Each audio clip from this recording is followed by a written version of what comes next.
This is the Get Savvy Show, brought to you by the Reluctant Leader Academy. I'm your host, Mark Terrell, and on each episode, I'm going to help you get savvy to allow you and your business to grow.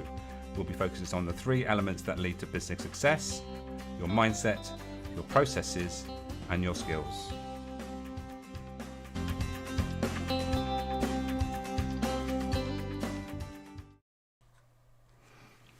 Hello, and welcome to this episode of the Get Savvy Show by the Reluctant Leader Academy. I'm your host today, Mark Terrell, and I'm joined today by Chris Byrne from B2B Networking Online to talk about getting savvy about networking. I think it's really important to understand how our network helps us in good times and bad times. So I think it's really relevant, particularly at the moment, to understand around how to create a good network that is going to help us. So let's bring Chris on to join us. Good morning, Chris. Good morning, Mark. Good morning, listeners. Been looking forward to this for a while. This has been in the pipeline for a little while. You've been on my podcast before, but now this is obviously something different. So tell me why you want to sort of tell us why networking is so important to you. Well, crikey, how long have we got? Right, let's keep this brief. Just a brief summary. Yeah, absolutely. Networking is important for a number of different reasons. If you're running a business, it's the lifeblood of your business. It's not just about profit on a balance sheet. It's also about connections, relationships, staying positive, mindset, mental health. There's a whole raft of things that networking assists you with in your day-to-day life. 100% agree with that. And I think with my previous business, in my retail business, I didn't network at all. And it's probably one thing that I probably should have done, definitely would have improved my business. Yes, definitely an important part of the mix when it comes to running a business, entrepreneurial sort of mindset and all that stuff. So let's just, before we get stuck into this topic, we're just going to explore a little bit about why you do what you do. We've got your 3 top motivators here just to share with whoever's watching and listening. So, Chris, your main driver is freedom and autonomy, being the spirit driver, backed up with the expert driver, so being a specialist in what you do, and then finally doing something that's worthwhile and meaningful.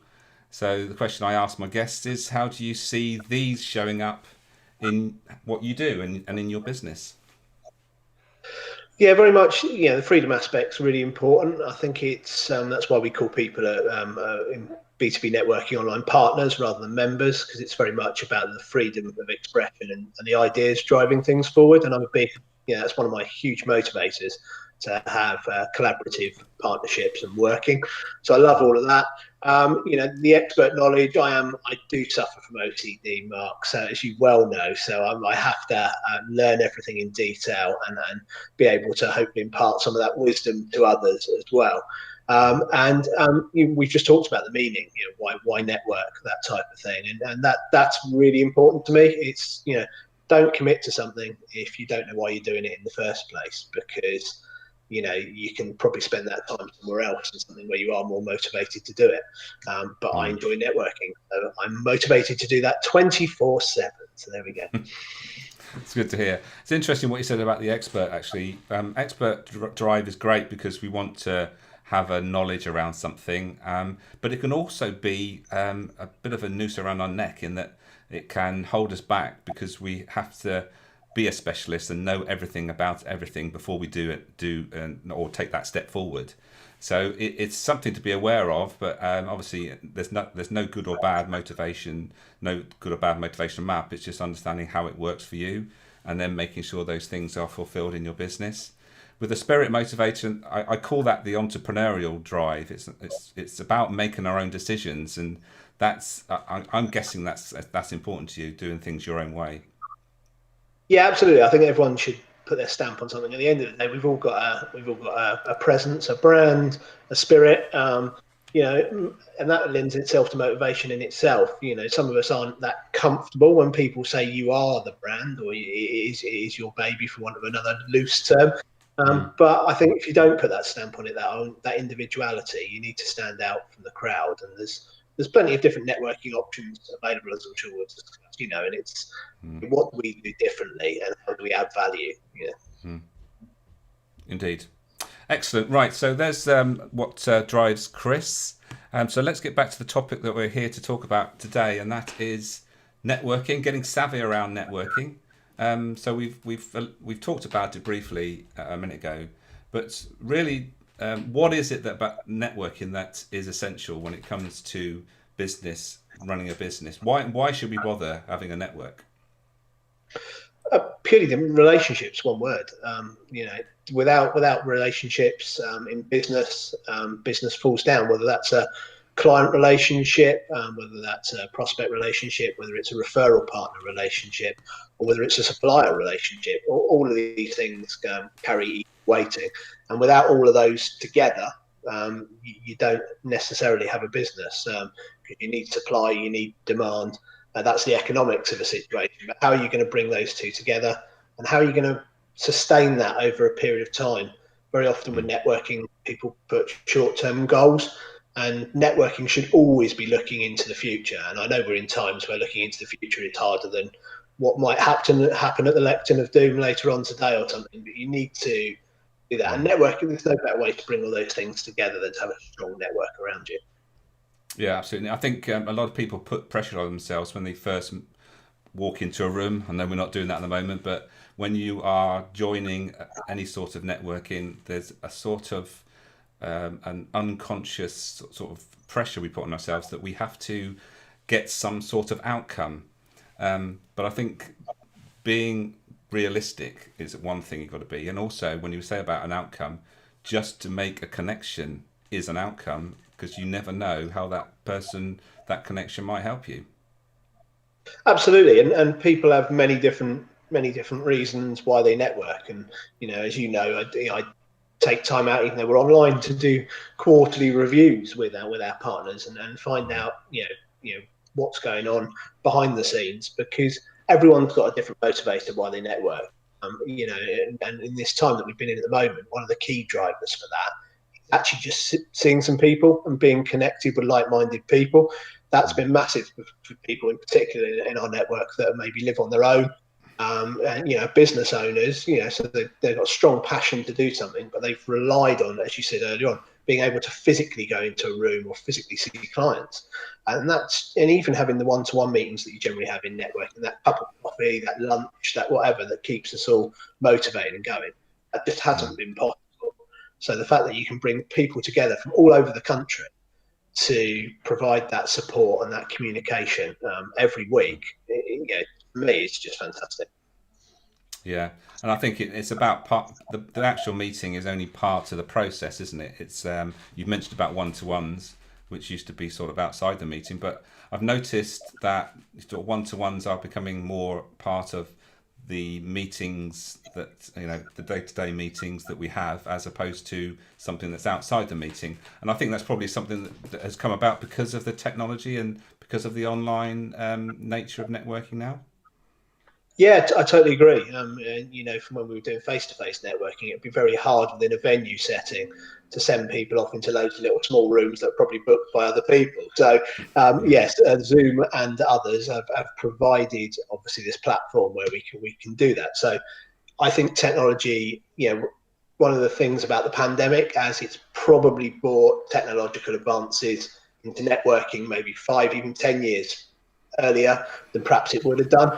And as Mark will testify, Mark was one of the people that introduced me to things like podcast and what we're doing now, So I like to think of myself as a bit of an innovator in the last year, but it's been great that we can bring these people online and use these platforms. And you mentioned the one-to-ones in the meeting. They are just as important as booking one afterwards, because you need a plan, and a plan starts with forming a relationship at the meeting.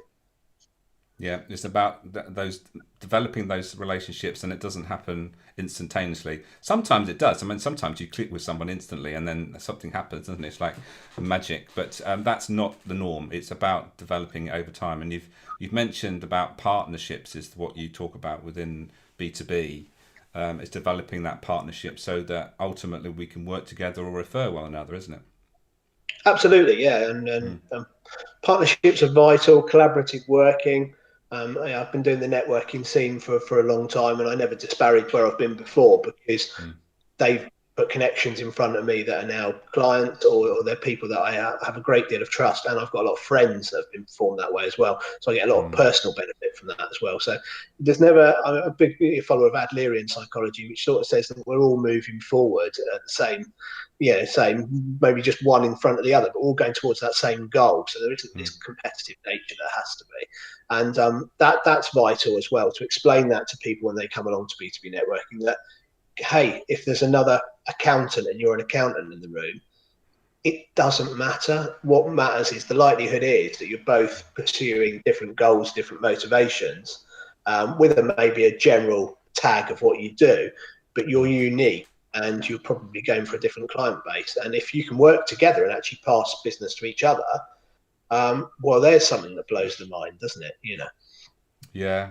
We had Rachel Nash on long ago talking about VAs, and because they have such a wide variety of specialism, that it lends itself to sort of collaborate with one another, because you're definitely going to help each other just by the nature of what you do. And it's the same if you think about it for every specialization within business. If you've got people that that can complement you, then you're just having a stronger proposition ultimately for your clients, because you can't be brilliant at everything. That's just not realistic. No, absolutely not. I'm quite happy to let people be brilliant at a lot of things that I'm not very good at. So it's that having that expertise, and that's one of the other benefits of networking across, not just B2B networking online, but across all people that provide great networks. And there's a lot of great networks across this country. They provide a platform of expertise that business owners and the wider business community can lean on in times, like we've had in the last year, where, there would have been a lot of stress, a lot of worry for people. And there's that lean into mental health, where knowing that you've got someone there that may be in front of you on a Zoom meeting, but they might be in your wider connection network, you can just go and pick the phone up to. It might be out of traditional business hours, whatever they are these days, and you can have a chat, and just hopefully it puts your mind at ease. Is a massive benefit of networking that's not always talked about. Yeah. So we've mentioned the technology that has, you've obviously had to embrace this year with what's happening with the pandemic, because obviously you've not been able to meet in on a location. But you've actually decided to embrace that and take that forward for the long term, haven't you? Absolutely, Mark. It's up there. It's up there in my life at the moment with oxygen, running water, and Toblerones. It's it really is. Yeah, no, absolutely. I think online networking has had so many benefits for so many people, including myself, both from a networker point of view on one side of the fence, and from the business owner and group leader as well. So I just think it's great. I think the time element we all get back. Time is a vital commodity. I mean, but it's what you do with that time that's even more important. And the fact now that you can go along to any networking meeting that's online, and then you can not have to spend maybe an hour in the car there, an hour in the car back there. We're passionate about supporting the environment as well. So there's degrees of carbon offsetting that we're working on with the wonderful Go Climate Positive this year as well. So a big shout out to the team there as well that do fantastic work. And there's a whole raft of benefits for both the partner in the case at B2B networking, or the member, but also for the business owners, because it means we can actually give more time back to the partner. And actually it's more cost effective, because even if the monetary thing is only a slight change, the actual time and the value you can put against your time is fantastic. It's brilliant. I think if one thing has come out of the pandemic, and there are many good things as well as obviously the things that have gone on this year, I think being able to give people some time back and focus on their mental health and their businesses has been fantastic. Yeah, you mentioned the our footprint, our carbon footprint, which is part of that. I guess that's a benefit of this, that we're not driving around and we're not creating waste in maybe food that's prepared for us that maybe we don't want, and all those sort of things. That it was different. If you go back to what it was like, we didn't really look at it like that. But now when we have an opportunity to embrace these new opportunities, then that's when it becomes almost like a no-brainer. But a year ago, we wouldn't have even dreamed about that, would we? Because I think we have certain things that stop us doing things. It's like the cultural norm, and the cultural norm before 12 months ago was not online, and the benefits of online were not really appreciated. But now they're obviously becoming quite obvious, which is great. I mean, you've got to look at it's been a tough year, but actually you've got to look at the good things that come out of these situations, and we're quite adaptive as a species, and that's how I see it. Looking for the good things that have come out of what's happened, and hopefully long term that's going to benefit everyone. Absolutely, yeah. The environment is still massively important, and was obviously we quite rightly had racial inequality mentioned throughout 2020. We had the pandemic, but then we had David Attenborough was still one of the most prominent people of 2020, and that the planet didn't stop because of COVID. It continued in its form, and we still need to address that as human beings, what we're doing there. And if how does a little networking company help with that? Well, it's all about all of us making a small effort for the collective gain. And if we can reduce 40 or 50 car journeys a week from various different mileage points to a venue, offset that carbon. If we can use renewable web hosting to host our website that's powered by wind farms off the coast of Devon and Cornwall, it's not going to solve the problem, but it's going towards helping to solve the problem. As you said, no, would I have thought about that necessarily, even though I'm a sort of passionate advocate of sustainability? Probably not, but that's the benefit of inviting people that do know a lot about that into your network. Yeah, brilliant. So we talked about the future. So you're going to be on embracing the online concepts and the technology. But is there anything else in the pipeline that you have got with particular to B2B that you're sort of rolling out for members?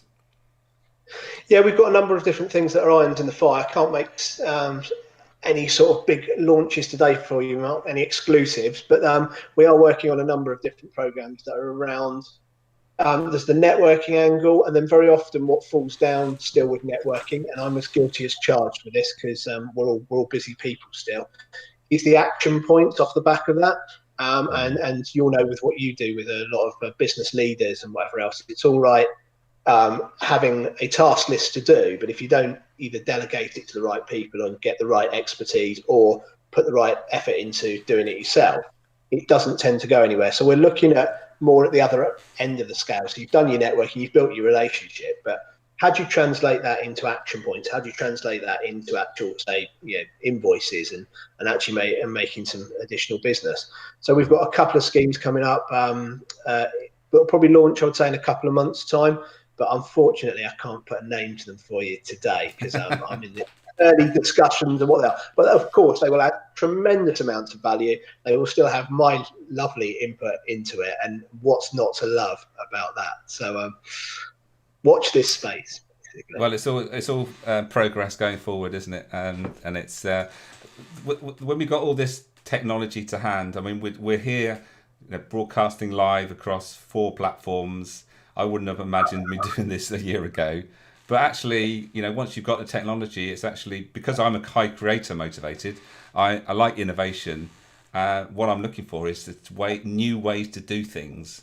And that's the thing, isn't it? It's adding value as well. And I think with networking, there's an opportunity to add some value with each of the partners contributing.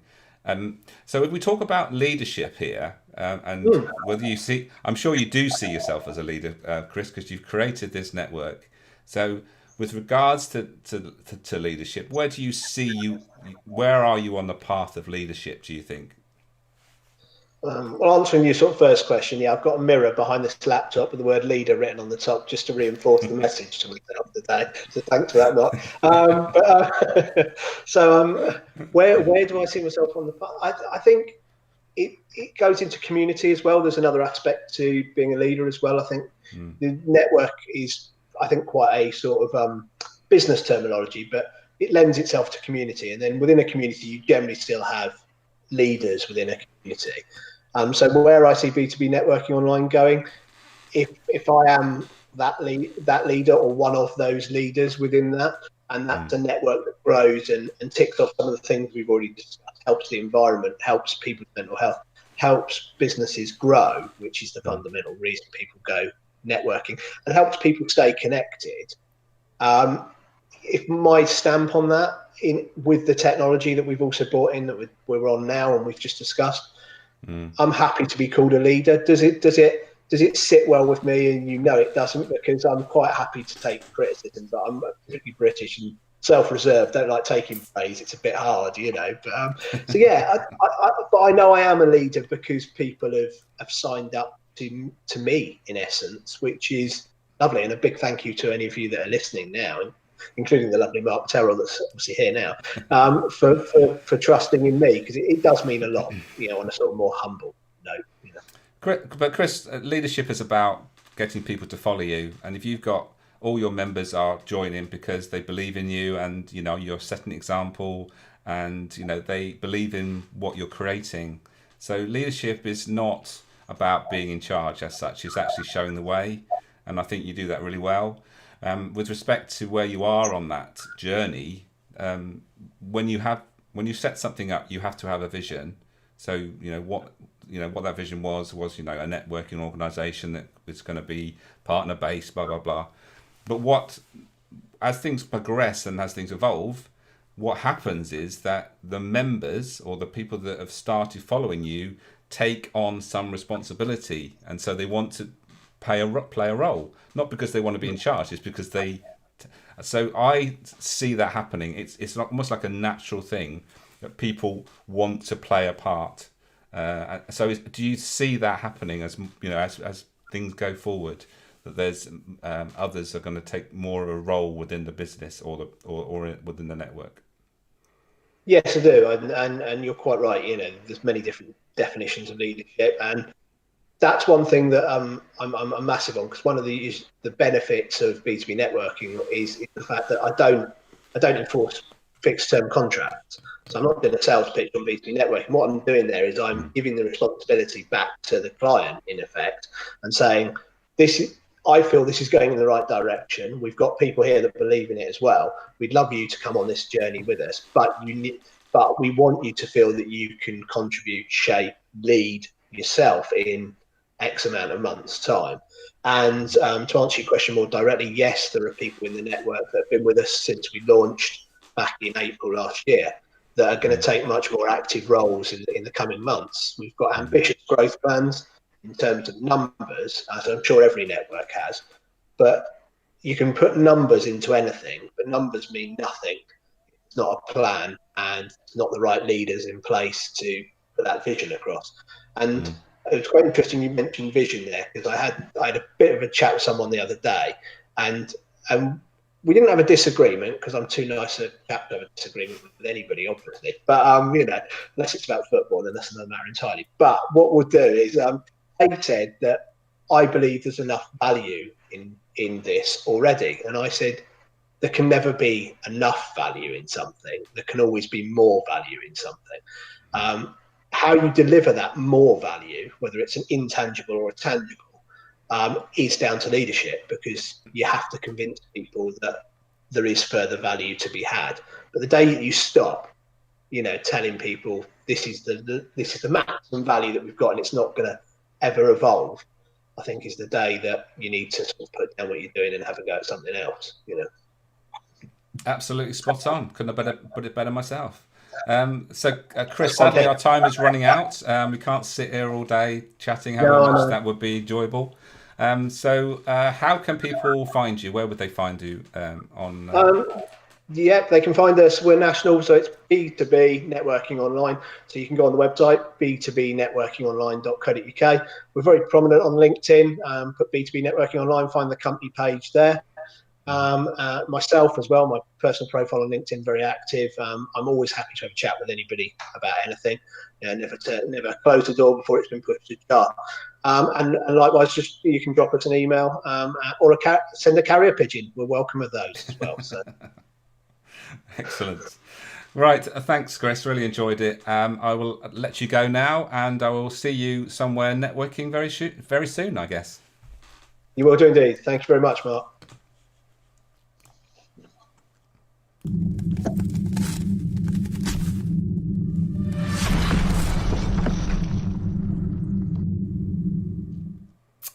Right, thank you, Chris, for joining us today to talk about networking. Check out B2B Networking Online.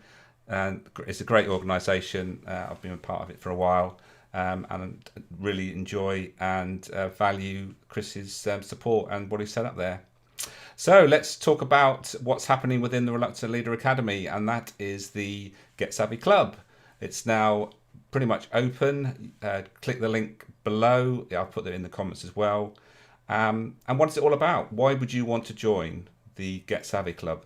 Well, ultimately, our skills and knowledge will only get as far as a certain place in life. What we've got to realise is that our leadership and interpersonal skills are what will set us apart and allow us to grow and become, first of all, able to lead ourselves, and then ultimately in the future lead a team, which that's where we tend to end up. And if you are heading that direction, then why not prepare before you get there? So check out the Get Savvy Club. There is lots of information. Click that link and you'll see what it's all about. Would be great to see you in the club very shortly. So that's this episode of the Get Savvy show. Thank you for those that have joined and left comments. If you catch this in your feed, please make some comments. If you hear anything that's worth commenting on, then tag us in. I'm sure me or Chris will come back to you. It's been really enjoyable today. And until the next episode of the Get Savvy show, I'll bid you farewell. Have a great day and see you next time.